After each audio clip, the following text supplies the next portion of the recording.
Yeah, well, certainly the favorite part. Well, two things. One is being out there in the field.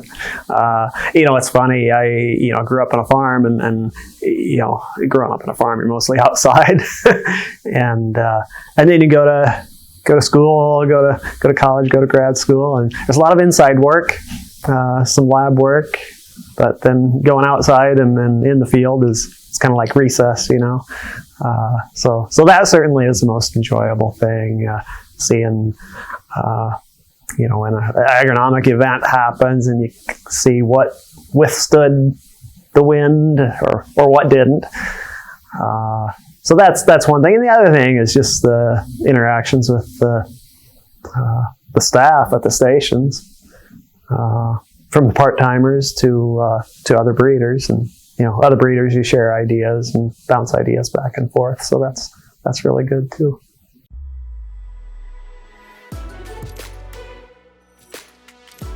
Well, I guess I'm kind of odd.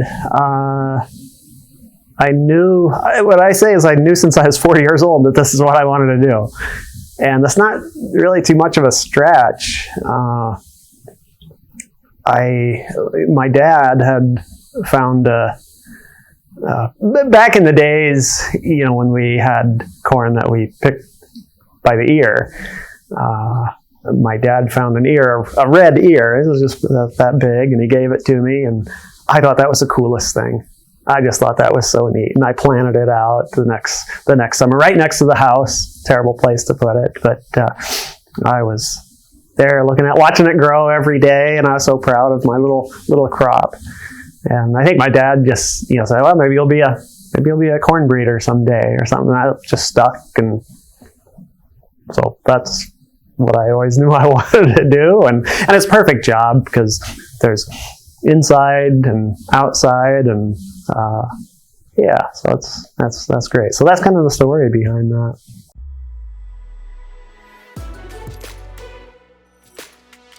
The end use piece, it's a piece that I haven't worked on before, and I'm learning about it now.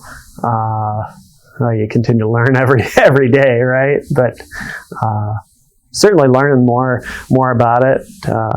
But in researching the end use piece, I realized that beyond just what we do as breeders can make an end-use market successful. And there was a story in the Breeding for Specialty Corns book that talked about popcorn, and what the popcorn industry did. They realized that their sales were decreasing as people got TVs, and what was happening was previously popcorn was sold and people ate it in the movie theaters. Well, people still do, but people were going to the movie theaters a little less as they got TVs. So the Popcorn Institute partnered with Coca-Cola and the Morton Salt Company, and had a campaign say, hey, while you're at home watching TV, eat popcorn, put salt on it, drink Coke to quench the thirst, and sales increased.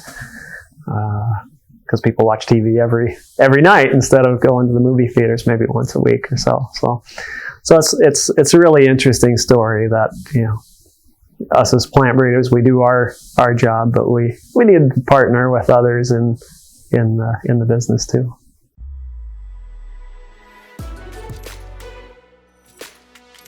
But what I've found in researching the specialty corn segment is that institutional knowledge is really important, and not just the institutional knowledge, but the experiences. One thing I realized, I talked about a little bit about the high oil top cross system, and one of the newer breeders I was talking with, they weren't familiar with that process. So it's important to talk to them about what happened and what were what our experiences were with it, so that if that comes up again, they can learn from that experience, not make the same mistakes or adjust it as needed. yeah, so, and I found that, in visiting with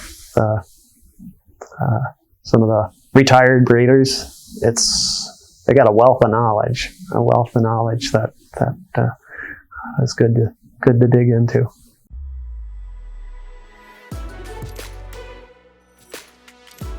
There's no silver bullet, no magic wand to use. I think it's work hard, get out in the field, have good staff around you. I think probably when I look at the success I've had, I've worked with fantastic people. The people at the stations, my goodness, the commitment they've had to data quality has just been fantastic. I like to say as breeders, we kind of live and die by data quality.